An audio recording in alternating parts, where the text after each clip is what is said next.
हाय, आपके साथ मैं हूँ Surbhi Sharma. India TV YouTube channel subscribe करिए, बेल आइकन दबाएं।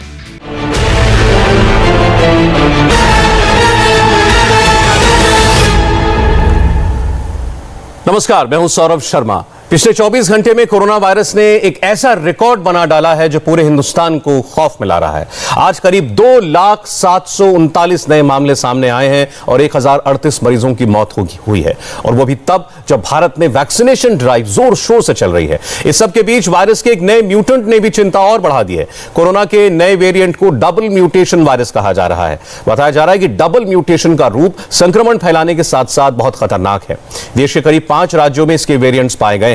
आखिर क्या है ये डबल म्यूटेशन वायरस स्ट्रेन और इसको लेकर कितनी चिंता करने की जरूरत है, इसको समझने के लिए अगले आधे घंटे तक हमारे साथ देश के नामी गिरामी डॉक्टर्स का एक पैनल होगा, जिनसे हम कोरोना के इस नए स्वरूप पर बात करेंगे और जानने की कोशिश करेंगे कि डबल म्यूटेंट से आप कैसे बचें, ये कितना घातक है।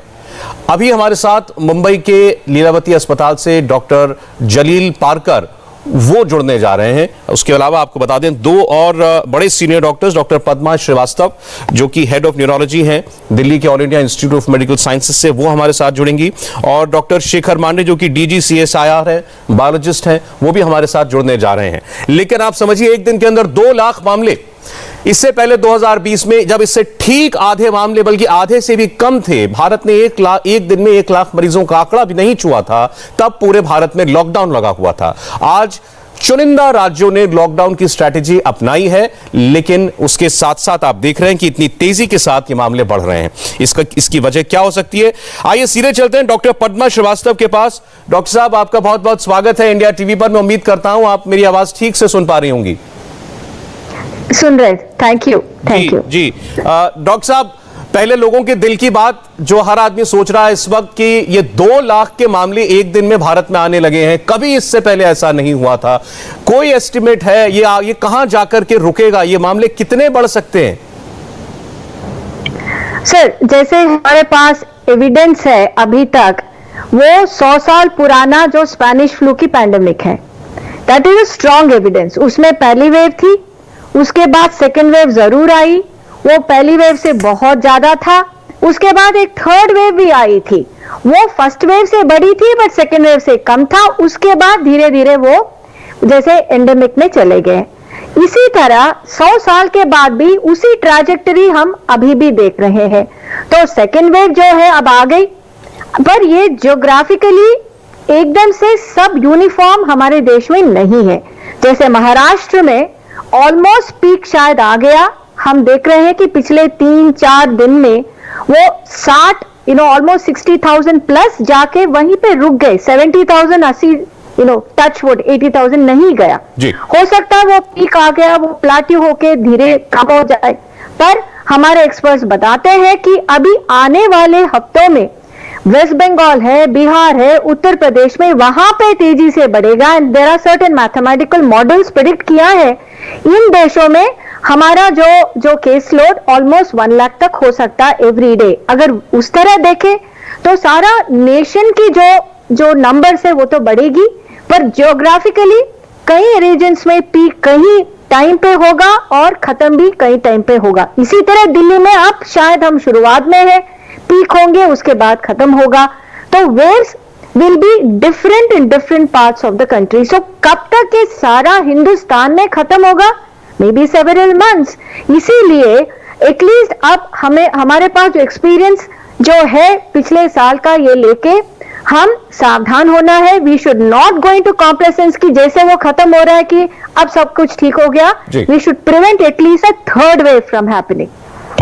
डॉक्टर साहब, आपने काफी मैं कहूंगा एक एविडेंस के साथ आपने ये बातें कही हैं। हमारे साथ आप डॉक्टर जलील पारकर साहब जुड़ रहे हैं, लीलावती हॉस्पिटल मुंबई से हैं। डॉक्टर साहब, आपका बहुत बहुत स्वागत है इंडिया टीवी पर।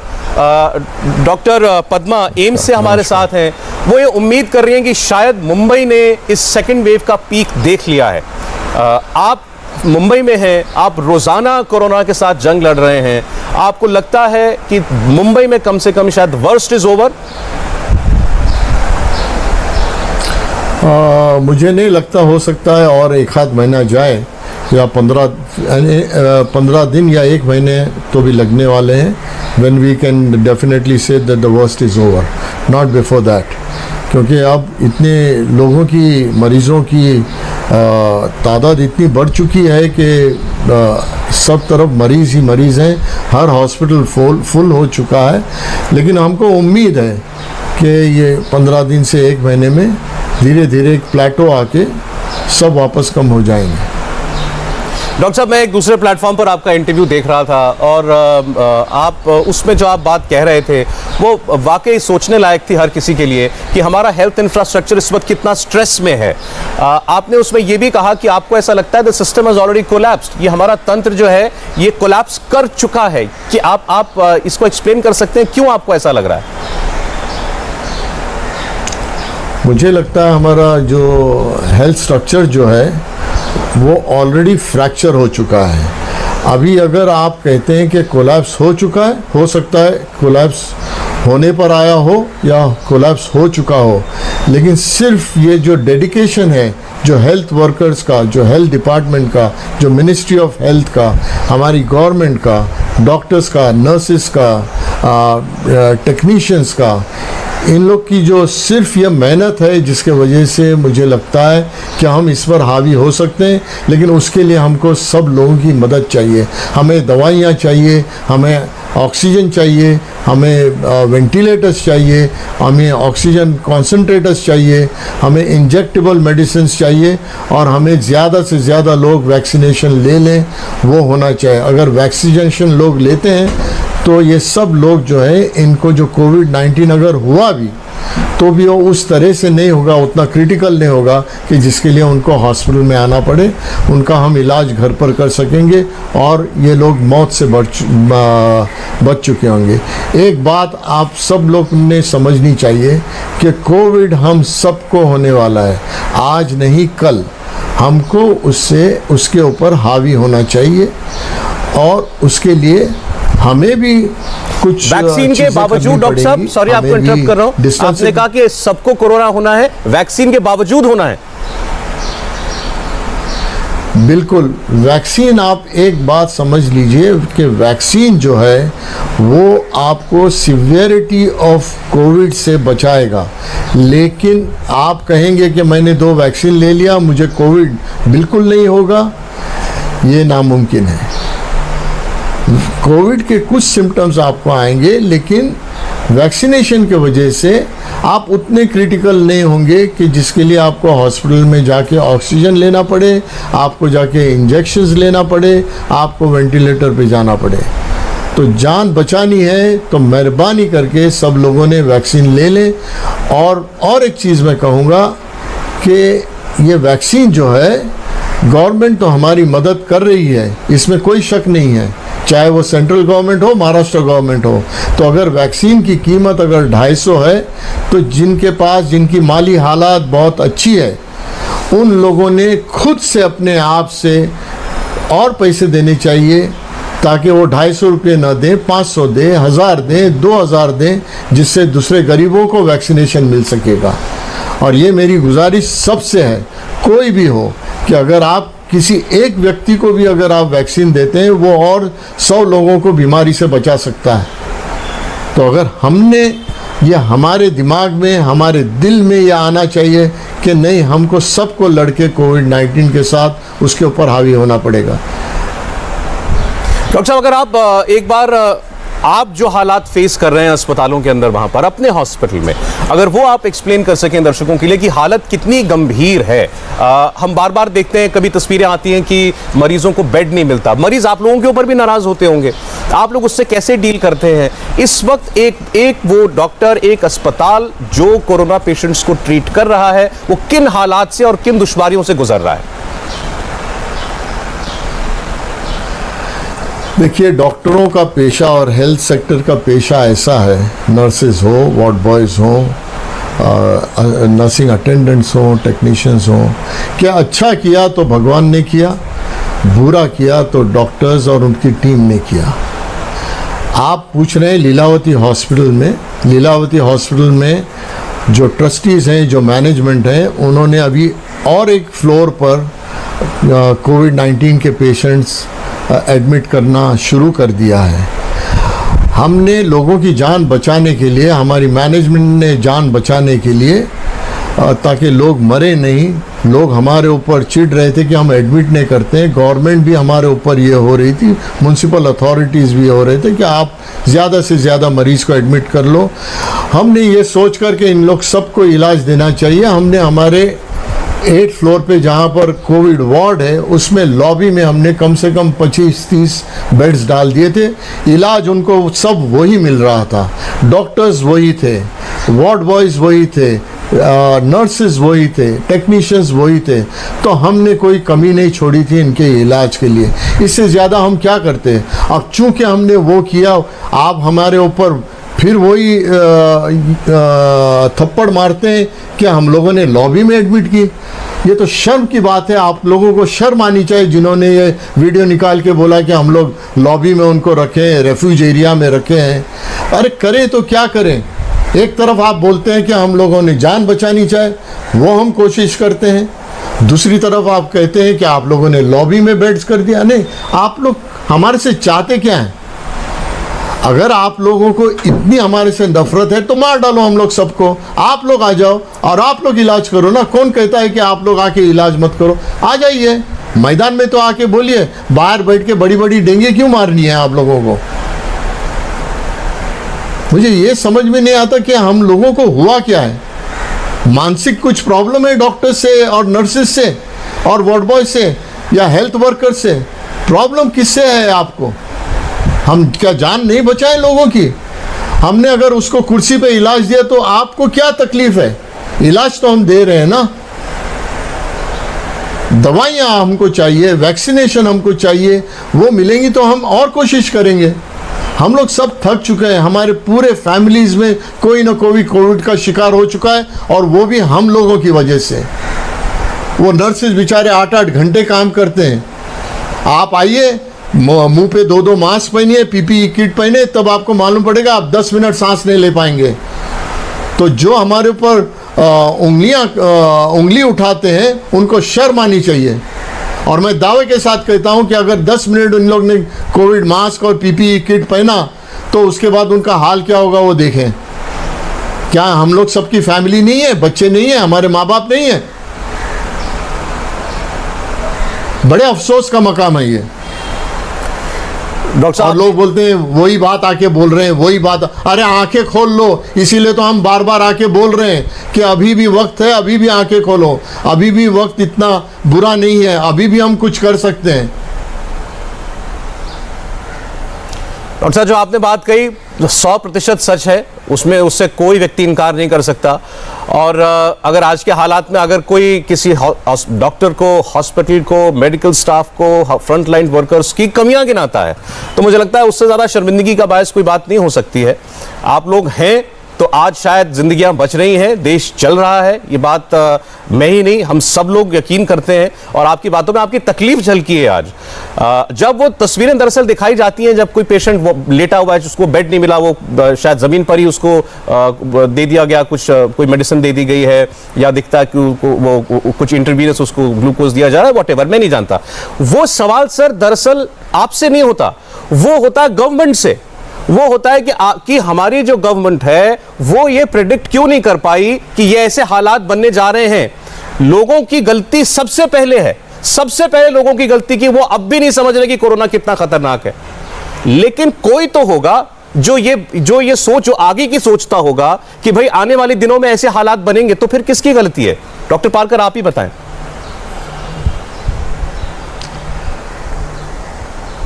आप मुझे एक बताएं कि अगर आपके बच्चों को आपने गोद में उठाया है, सर पे बोझा लिया है, आप मुंबई से थाने तक चल के जाके बताएं, मैं मान लूँगा आपको। इतना भी लोगों को समझता नहीं है, आप लोगों को शर्म नहीं आती है। और फिर बोलते हैं माइग्रेंट वर्कर्स सब वापस चले जाएंगे, वापस जाएं, और उन लोग जाके गांव में क्या करेंगे? उनका पेट कौन भरेगा? वो भूखे नहीं मर रहे हैं, 6-7 महीने तो भूखे मरे, उसके बाद आए, अब वापस सब लोग चले गए। तो ये लोगों को समझ में नहीं आता है? क्या हम उनकी मदद नहीं कर सकते? क्या हम सब लोगों की मदद नहीं कर सकते? आखिर वो हिंदुस्तानी है, और हिंदुस्तान में गरीब पैदा होना क्या उन्होंने पाप किया है? मुझे यह बताइए। अगर वो गरीब है, उसके पास तो वक्त भी नहीं है कि वो किसी चीज़ के बारे में सोचे।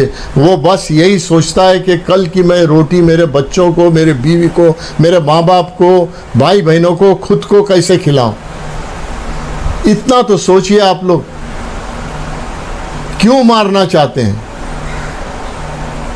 मैं किसी के रिलीजियस इसमें पढ़ने नहीं मांगता, लेकिन ये सब चीज़ें बंद हो जानी चाहिए। नहीं तो कल उठ के ये बोलेंगे वो ये रिलीजन का था, वो रिलीजन का था, उसने ये बात की, उसने वो बात की। अरे इंसानियत भी कोई चीज़ होती है। ये सब बंद कर दो, मेहरबानी करो। हम लोग थक चुके हैं। मैं तो एक बार मरते मरते बच गया हूँ।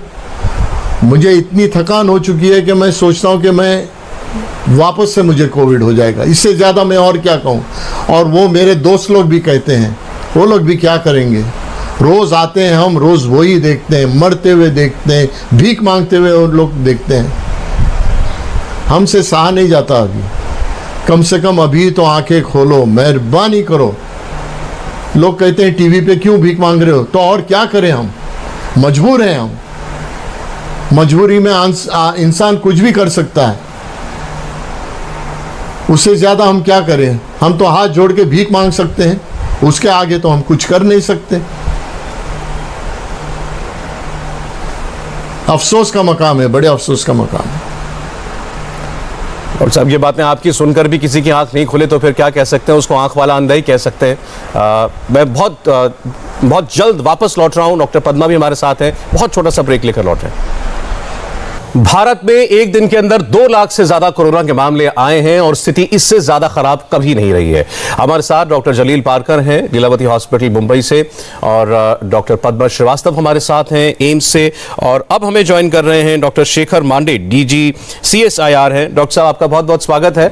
आपसे पहले डॉक्टर पद्मा, डॉक्टर पारकर बता चुके हैं हालात कितने खराब हैं इस वक्त।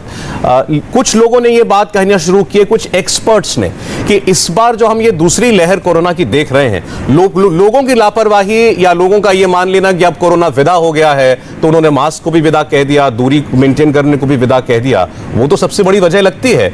लेकिन क्या इसके अलावा कोई म्यूटेंट स्ट्रेन है? कुछ लोगों ने कहा डबल म्यूटेंट स्ट्रेन है। अगर आप एक्सप्लेन कर सकें ऐसा कुछ है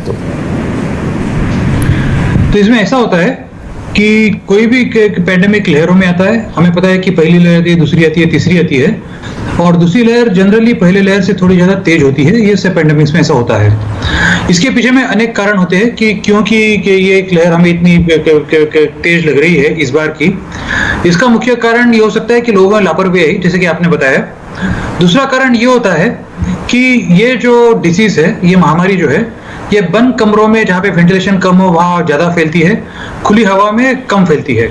तो हो सकता हो कि लोगों की लापरवाही की वजह से लोगों ने जो शादियों की, बर्थडेज की पार्टी वगैरह शुरू की, या रेस्टोरेंट्स और बार्स वगैरह जब खुल गए थे, और जब लोगों ने बंद कमरों में जब आना शुरू किया, तो उसके वजह से भी हो सकता है। और तीसरा कारण जो है, जो आपने जो बताया कि म्यूटेंट्स का, वो हो सकता है। लेकिन आज के दिन में हमारे हाथ में ऐसा कोई खास पुरावा नहीं है ये यूके स्ट्रेन के अलावा कि जो स्ट्रेन ज्यादा तेजी से फैल रहा हो। यूके स्ट्रेन निश्चित रूप से ज्यादा तेजी से फैलता है, ये शास्त्रज्ञों का मानना है। शास्त्रों ने दिखाया भी है कि जिसे हम लोग B117 स्ट्रेन जो कहते हैं, वो थोड़ा ज्यादा तेजी से फैलता है। लेकिन बाकी के स्ट्रेन जो डबल म्यूटेंट का जिसने आपने जिक्र किया, उसके ऊपर आज पढ़ाई जारी है, और इसका विश्लेषण करने में हम लोगों को और 8-10 दिन और लग जाएंगे। उसके बाद ही पता चलेगा कि सही में डबल म्यूटेशन की वजह से ये थोड़ा तेजी से फैल रहा है या नहीं।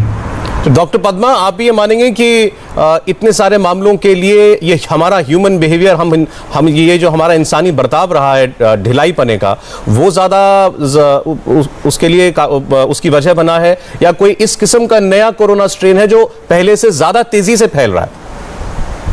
बिल्कुल सही कहा आपने, बट ये जो म्यूटेशन भी ह्यूमन बिहेवियर से ही जुड़े हुए हैं, क्योंकि जितना वो फैलता है, जितने नंबर होते हैं, and the virus will start to trying to survive. तो वो जितने लोगों को ये फैलता है वो म्यूटेशंस भी उतना तेजी से ये म्यूटेशन भी और स्पाइक प्रोटीन जिसके वजह से वो एंटर करती है एंड वो इन्फेक्टिविटी रेट ये एक्चुअली हमारे we have the experience of what is happened in other countries also. उसमें भी हमने देखा है कि ये जियोग्राफिकल एरियाज में ये म्यूटेशन हुआ, पर वो ट्रांसमिशन कैसे आया, वो दोबारा ट्रैवल से ही तो आया, अगेन लोगों की मूवमेंट से ही आया। लोग मूवमेंट भी किए और कोविड अप्रोप्रिएट बिहेवियर नहीं अपनाया तो वो लेकर आ गया अपने साथ। तो पीपल मूवमेंट भी तो था, क्योंकि ये यूके वेरिएंट हो, ब्राजीलियन हो, साउथ अफ्रीकन हो, जो भी हो, और इंडिया में इतने सारे आ गया तो अपने आप म्यूटेशंस भी आ जाता। It is not a rocket science to understand why mutations happen. तो उसमें कॉर्नरस्टोन ह्यूमन बिहेवियर रहेगी और वो रहता। This has happened through centuries. हमारा ह्यूमन बिहेवियर चेंज नहीं होगा सर। ओनली थिंग इज हम ज्यादा अवेयरनेस है। अब आप देखिएगा जब तक वैक्सीन नहीं आई हम सब वी वर प्रेइंग कि वैक्सीन आ जाए, वैक्सीन आ जाए। वैक्सीन जब आई, रोल आउट हुआ, आपने देखा कितना वेस्टेज हुआ। लोग जा ही नहीं रहे थे कि वैक्सीन लगाए, इवन हेल्थ केयर वर्कर्स नहीं जा रहे थे। जब उसके बाद वो उसमें बहुत लोग आके कहा कि लगाओ, उसके लिए अच्छा है। देन वैक्सीन जब शॉर्टेज आने लगे तो सैकड़ों लोग आके वी वांटेड वैक्सीन। ये क्या बिहेवियर है? जब वैक्सीन रोल आउट हुआ तो तुरंत आके क्यों नहीं लगवाया लोग? वो भी तो एक मामला हो गया ना। तो I think this human behaviour is inherent. ये हम जेनेटिकली प्रोग्राम्ड है। तो ये जियोग्राफिकल लोकेशन से, जैसे जापान है, उनको मास्क पहनने की वो अपने जेनेटिकली वो प्रोग्राम्ड है, वो पहनेंगे और हम लोग नहीं पहनेंगे। तो this I think is something which is there, we are born with. ये तो हमको सीखना पड़ेगा। हम अगर नहीं पहनेंगे तो हम बीमार पड़ेंगे, जितने लोग बीमार पड़ेंगे उतनी ज्यादा मौतें होंगी। इससे ये तो बड़ा सरल सी बात है हर किसी के समझने के लिए। डॉक्टर मांदे, एक चीज और है, जैसा अभी डॉक्टर पद्मा ने कहा, जब वैक्सीन नहीं थी तो लोग दुआ कर रहे थे वैक्सीन आ जाए, वैक्सीन आ गई तो लोग वैक्सीन से डरने लग गए। अब जब वैक्सीन लोगों ने नहीं लगवाई, अब मामले बढ़े तो अब एकदम से रश हुआ तो अब कहने लगे वैक्सीन की शॉर्टेज हो गई है। केवल वैक्सीन की बात नहीं है, हम गवर्नमेंट से बात करते हैं, हम उनसे कहते हैं भाई आप रेमडेसिविर की शॉर्टेज हर राज्य बोल रहा है कि हमारे पास नहीं है। उन्होंने कहा जब मामले कम हो गए थे तो कंपनियों ने रेमडेसिविर बनाना कम कर दिया। आज टेस्ट किट्स की कुछ लोग कमी बताते हैं, जब मामले कम हो गए तो हमने टेस्ट किट्स जो है एक्सपोर्ट करनी शुरू कर दी। इसीलिए मैं पहले भी पूछ रहा था, आप नहीं थे, हम अपनी तैयारी किसी एक कुछ आगे देख करके कि हमको इतने केस लोड के लिए अपने आप को प्रिपेयर करना है, तभी तो हम प्रिपेयर कर सकते हैं। कोई खला में इंफिनिटी में तो अपने आप को तैयार नहीं करते हैं। हमारे पास कोई तरीका है ये मापने का कि आज हमारी तैयारी कितने केसेस के लिए होनी चाहिए? ये तो एक्चुअली मानना गलत है कि तैयारी हमारी नहीं है। शुरुआत से हमने देखा है कि सरकार की तैयारी पूरी रही है और इसलिए पहला जो लॉकडाउन हुआ था पिछले साल वो इसीलिए किया गया था कि पूरी तैयारी करने के लिए। और आज के दिन वैसे देखा जाए कि जैसे काफी लोग कह रहे हैं कि ऑक्सीजन की कमी है, वैसे आज ही बयान आया हुआ है गृह महापात्रा साहब का, डीपीआईटी का, कि वैसे ऑक्सीजन की ज्यादा कमी नहीं है। डिस्ट्रीब्यूशन करना हो तो राज्य सरकार उनको अपने आप कांटेक्ट करके कि डिस्ट्रीब्यूशन पॉइंट्स को अगर वहां से ले, तो ऐसे देखा जाए तो ऑक्सीजन की वैसे कमी नहीं है। तो आपने भी देखा होगा सर, अभी महाराष्ट्र के मुख्यमंत्री, उन्होंने जब लोगों को एड्रेस किया, उन्होंने स्पेसिफिकली बोला कि हमको ऑक्सीजन चाहिए, और हमने जब ऑक्सीजन डिमांड की तो हमको जो स्टेट से लाने के लिए बोला गया बाय रोड लाएंगे, चार दिन एक हफ्ता हमको लगेगा। अब महाराष्ट्र से पश्चिम बंगाल से ऑक्सीजन आएगी। उन्होंने तो ये कहा कि मुझे ऑक्सीजन एयरलिफ्ट करने के लिए एयरफोर्स की मदद की जरूरत है। ही इज सेइंग कि शॉर्टेज है ऑक्सीजन की। तो आज मैंने एक ट्वीट किया, आपने देखा कि नहीं देखा नहीं पता नहीं, हमारा तो एक संस्थान है देहरादून में, इंडियन इंस्टीट्यूट ऑफ पेट्रोलियम, उन्होंने एक सॉल्यूशन बना के रखा है कि जिसमें ऑन साइट हम लोग ऑक्सीजन तैयार करते हैं। हवा में से ऑक्सीजन को एनरिच करके मेडिकल ग्रेड का ऑक्सीजन जो है हम तैयार करते हैं। करीबन 500 लीटर पर मिनट ये ऑक्सीजन तैयार हो जाता है। और आज किसी भी सरकार को, किसी भी राज्य सरकार को इसकी जरूरत पड़े तो हम वो वहां जाके ऑक्सीजन यूनिट जितने नंबर्स में चाहे उतने नंबर्स में बनाने के लिए तैयार है। नॉर्मली एक पेशेंट की जरूरत होती है करीबन 7 से 10 लीटर पर मिनट की, और हमारा जो ऑक्सीजन एनरिचमेंट यूनिट जो है वो करीबन 500 लीटर पर मिनट बनाता है। तो इसलिए हम लोग किसी भी अस्पताल में जाके, किसी भी जगह जाके, देहातों में, गांवों में जाके ये यूनिट लगाने के लिए तैयार है। आपके मार्फत हम लोगों को यही अपील करना चाहेंगे कि किसी भी राज्य सरकार को जरूरत हो तो हमें कांटेक्ट करें। ऑक्सीजन की दूरी तो नहीं रहनी चाहिए वैसे। अभी डॉक्टर पारकर हमारे साथ हैं। डॉक्टर पारकर, अभी एक तस्वीर हमारे सामने पेश कर रहे थे कि जब मार पड़ती है तो गरीब पे कैसे पड़ती है, उसको, अपने बीवी बच्चों को, और जो भी उसके पास उसकी जायदाद क्या होती है, दो सूटकेस एक बैग, वो उठा करके वो चल पड़ता है बस अपने गांव की ओर, और वो भी गारंटी नहीं है कि वहां उसके पास कुछ खाने को होगा कि नहीं होगा। लेकिन डॉक्टर पारकर, ये ऐसा लगता है कि दोहरी तलवार है, क्योंकि आप सरकार के पास जब जाते हैं, सरकार कहती है कि हमारे पास केस लोड कम करने के लिए, अस्पतालों के ऊपर से दबाव कम करने के लिए एक ही तरीका है कि हम पाबंदियां लगाएं, हम लॉकडाउन करें। लॉकडाउन करेंगे तो रोजगार जाएंगे तो लोग पलायन करेंगे, और क्या तरीका है फिर?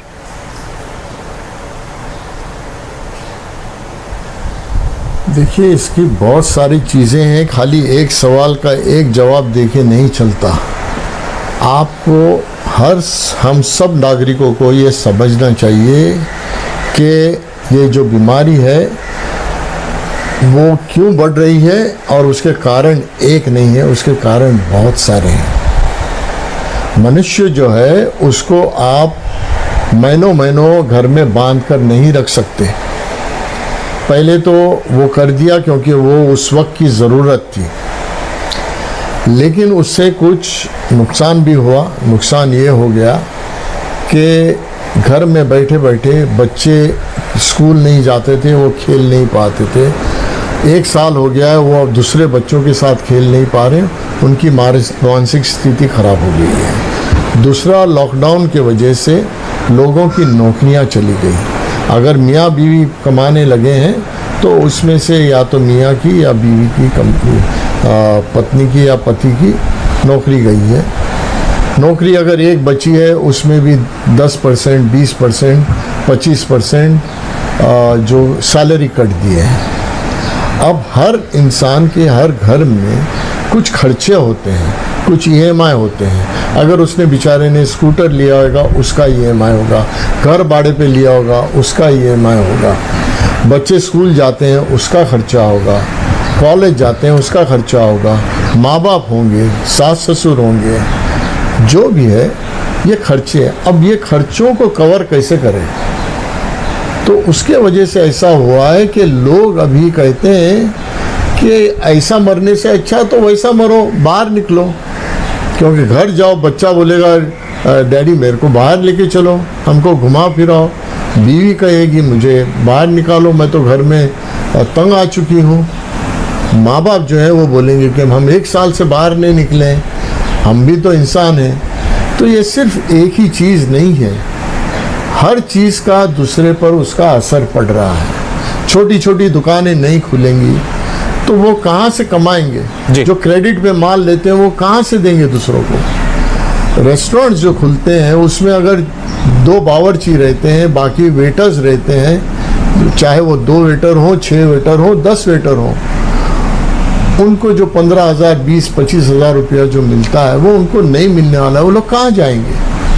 तो ये सिर्फ ये कहने से कि पाबंदी लगनी चाहिए या लोगों ने भी समझना चाहिए, मैं कबूल करता हूँ कि लोगों ने भी समझना चाहिए, लेकिन लोग तो ये कहते हैं कि भाई अगर बड़ी बड़ी शादियाँ होती हैं वहाँ सब लोग आते हैं, बड़े बड़े मोर्चे होते हैं, बड़े बड़े रिलीजियस गैदरिंग होते हैं, उसमें क्या होता है? उसमें कहाँ पाबंदी है? सही तो हमको क्यों पाबंदी है?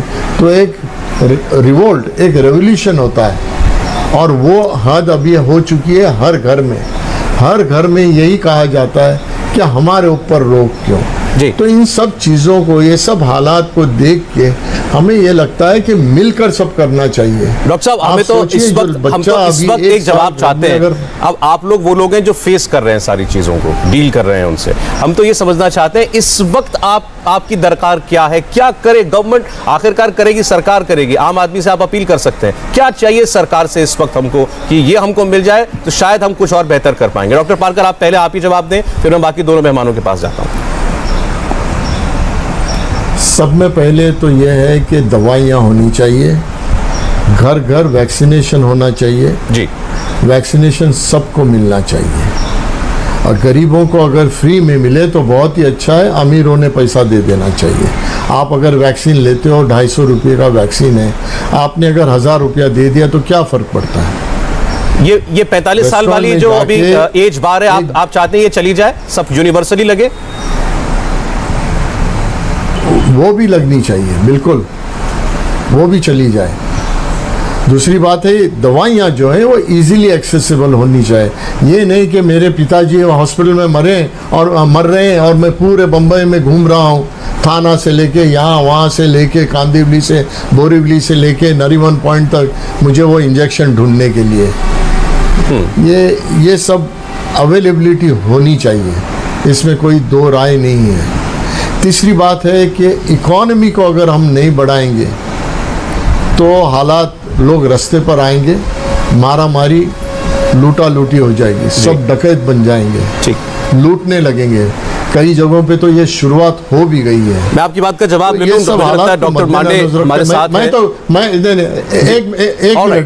एक मिनट, मैं गवर्नमेंट सर्वेंट नहीं हूँ, मैं IAS ऑफिसर नहीं हूँ, मैं ये सब नहीं समझता, लेकिन ये सब चीज़ों को जो गवर्नमेंट अथॉरिटीज़ हैं, जो IAS ऑफिसर्स हैं, इन लोग ने बैठ के सोचना चाहिए, एक प्लान चार्ट आउट करना चाहिए और वो जल्द से जल्द प्लान को एप्लीकेबल करना चाहिए। ऑक्सीजन अवेलेबिलिटी होनी चाहिए, वेंटिलेटर्स होने चाहिए, बेड्स होने चाहिए। और मैं क्या सर, मुझे अलाउ करें, मैं जरा समय का मैं जवाब ले लूं आपकी बातों का। आपने बहुत बुनियादी बातें उठाई हैं डॉक्टर मांडे। हमारे पास भी लोगों को शायद लगता है कि हम लोग मदद कर सकते हैं, हम किसी को जानते होंगे तो हम मदद कर देंगे। हमारे पास जो रिक्वेस्ट आती है आम लोगों की, वो 2-3 किस्म की होती हैं। मुझे अस्पताल में बेड दिला दो, या मुझे ऑक्सीजन वाला बेड दिला दो, या मुझे ये रेमडेसिविर का इंजेक्शन दिला दो। ये 2-3 बातें ये आदमी हर तरह से कोशिश कर रहा है मुझे मिल जाए। इनकी कमी क्यों है और ये कब दूर होगी? तो ऐसी बात है कि महामारी में नंबर इतना बढ़ गया है कि हो सकता है कि कहीं जगह काफी जगह कमी महसूस हो रही हो अस्पताल के बेड्स की वगैरह, लेकिन इसके ऊपर प्रयास तो लगातार जारी है। कि ऐसा कहना गलत होगा कि प्रयास नहीं हो रहे किसी तरफ से, और सब लोग हम यहाँ पे बैठे हुए दिल्ली में, तो प्रयास तो जारी है कि जहां जहां अस्पतालों के बेड अवेलेबल हो। सरकार ने एक ऐप भी बनाया है जिससे पता चलता है कि कहाँ से क्या अवेलेबल हो सकता है वगैरह। तो इनके मार्फत लोग जरूर पता कर सकते हैं कि कहाँ पे कौन सी चीज अवेलेबल हो और कौन सी नहीं हो। जैसे कि एक हमारा आरोग्य पथ ऐप है जिसमें आप देख सकते हो कि अगर ऑक्सीजन की जरूरत हो और अपने पास में कहाँ पे ऑक्सीजन अवेलेबल है या कोई दवा अवेलेबल है तो वो डाउनलोड कर ले अवश्य। उससे मार्फत पता चल जाता है कि वैसे चीजों की कमी कितनी महसूस है कितनी नहीं है तो मैं जानता नहीं हूँ, लेकिन इन चीजों को हल जरूर किया जा सकता है। उम्मीद करते हैं सर कि ये इससे और ज़्यादा ख़राब हालात ना हो और हम अभी इसकी रोकथाम कर पाएँ। आप सबने लोगों से अपील की है, हम भी अपील करते हैं। ये बिहेवियर हमको सीखना पड़ेगा कि इस बीमारी से हमें कैसे बचना है। इसमें आप भी, डॉक्टर्स भी उतने ही शामिल हैं, आम लोग भी और हमारे जैसे लोग भी। बहुत बहुत शुक्रिया डॉक्टर पारकर, डॉक्टर श्रीवास्तव, डॉक्टर मांडे, आप तीनों का। कोरोना के बढ़ते केसेस को देखते हुए आज अरविंद केजरीवाल की दिल्ली सरकार ने क्या बड़ा फैसला लिया, ये आपको डिटेल में बताएंगे एक ब्रेक के बाद।